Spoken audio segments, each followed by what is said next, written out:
அஸ்ஸலாமு அலைக்கும். இன்றைக்கி நான் வீட்டிலேயே ஹெல்த்தி மிக்ஸ் பவுடர் செய்ய போகிறேன். வெளியே வாங்கி குடிக்கிறதுக்கு நம்ம வீட்டிலேயே செஞ்சு குடித்தா நல்லாயிருக்கும். ஏன்னா இதில் கலப்படம் இருக்காது.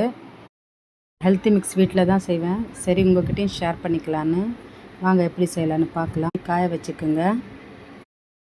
பார்லி அரிசி நல்லா காஞ்சதும் வறுத்து எடுத்துக்குங்க.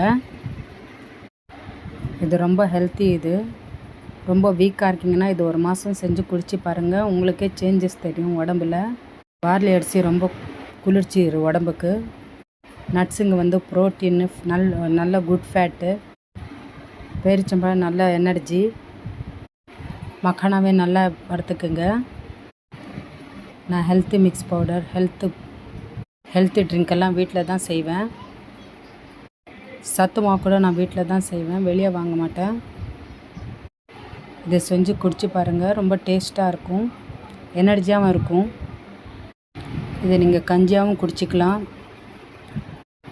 பாலில் கலந்து கூட குடிச்சிக்கலாம். காலையில் டிஃபன் மாதிரி கூட செஞ்சுக்கலாம். பாதாம் முந்திரி லைட்டாக வறுத்துக்குங்க. வறுத்துக்கிட்டு பிஸ்தா போடுங்க. பிஸ்தா போட்டு வறுத்துக்குங்க. ரொம்ப வறுக்காதீங்க. லைட்டாக வாசனை வந்தவுடனே எடுத்துருங்க. ஏன்னா அதிகமாக வறுத்தா எண்ணெய் விடும். இந்த மாதிரி நம்ம வெளியே வாங்கினா காசும் அதிகமாகும். நம்ம வீட்டில் செஞ்சால் ஹைஜீனிக்காகவும் செய்யலாம், நமக்கு காசும் சேவ் ஆகும். நான் உளுந்து லட்டு கூட போட்டிருக்கேன் என்னோடய சேனலில். பெண்களுக்கு உளுந்து ரொம்ப நல்லது. இடுப்பு வலின்னு சொல்கிறவங்களுக்கு உளுந்து லட்டு ரொம்ப நல்லது. போய் பாருங்கள். வாசனை வர வரைக்கும் வறுத்து எடுத்துக்குங்க.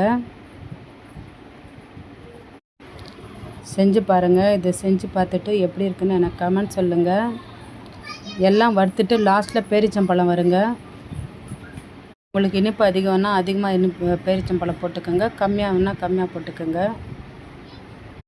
எல்லாத்தையும் ஆற வச்சு நல்லா நைஸாக அரைச்சி எடுத்துக்கோங்க. ஏலக்காய் 2 போட்டுக்கோங்க. உங்களுக்கு வாசனை வேணும்னா ஜலிச்சு எடுத்துக்கோங்க. இது கூட நான் பால் பவுடர் கூட சேர்த்துருக்கேன். ஆப்ஷனல் தான், உங்களுக்கு வேணும்னா சேர்த்துக்குங்க, இல்லைன்னா வேணாம். நல்லா ஏர்டைட் பாக்ஸில் வச்சு மூடி வச்சுருங்க. இது 3 மாதம் வரைக்கும் கெடாமல் இருக்கும். பால் பவுடர் சேர்த்தா நம்ம பால் சேர்க்க தேவையில்லை, வெறும் சுடு தண்ணியில் போட்டு குடிக்கலாம். நீங்கள் எல்லா நட்ஸுங்களும் போடணுன்னு இல்லை, உங்கள்கிட்ட என்ன இருக்கோ அந்த நட்ஸை வச்சு கூட நீங்கள் பார்லி அரிசி கூட சேர்த்து அரைக்கலாம். 1 கப் மாவுக்கு 3/4 கப் பால் பவுடர் போடுங்க. போட்டு நல்லா மிக்ஸ் பண்ணுங்கள். இது ரொம்ப டேஸ்ட்டாகவும் இருக்கும். நல்லா நைஸாக அரைங்க.